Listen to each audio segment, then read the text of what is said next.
Yes. That day in court? Yes. Uh-huh. My right to be notified? Uh-huh. Right and opportunity? Yes. Defend one's rights? Yes. Uh-huh. Appear and to be heard? Oh.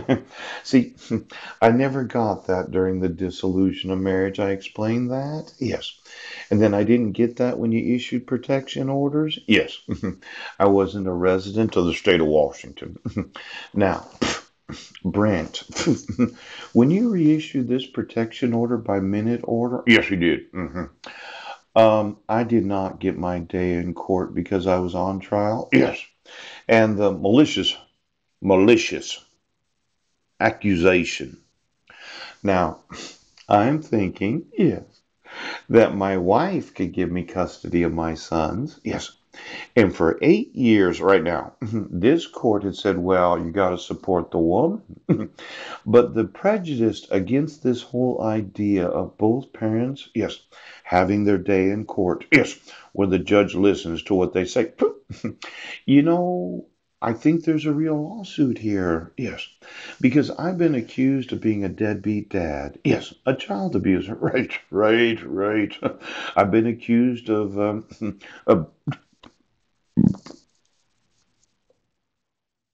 why don't you give me a badge and a gun today? Could you give me the National Sheriff's Association? You're getting sued. Now, since you didn't give me my day in court, in fact, you never gave me a day in court. You didn't give me a day in court in 2011. No. 2012. No. You didn't give me a day in court when you issued the dissolution of marriage. No. You never made sure. See, today I'm going to want my day in court. And even though the courts are closed on a Saturday, yes, I think there's a real problem with the enforcement of the Deadbeat Parents Punishment Act, yes, without obligating the deadbeat mom, yes, to make sure that the deadbeat dad, yes, gets his day in court.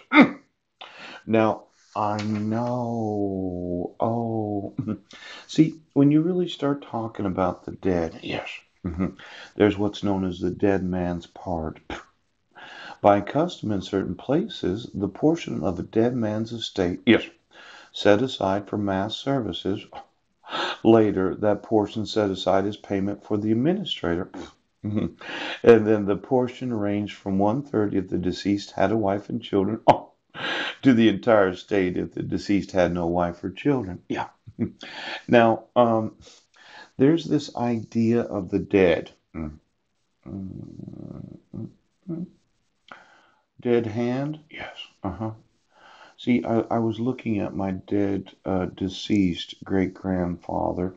I know that Edward Budnick, yes, lived in Yuma. Yeah. But I had a little place there in Enumclaw, Washington. Yes. Yes, yes. And I did spend a lot of time talking to my biological father, yes, but I am the result of quite a few conceptions, yes. Now, from the dead man's part, I look at the dead hand control, yes, and there's what's known as the rule against perpetuities. The power mortuus manus, the dead hand as trying to retain property in mortua menu. Now, I looked at these rules. hmm And the rule of perpetuity. Let's say you're a charity. Yes. And you receive a gift of a property for $305,000.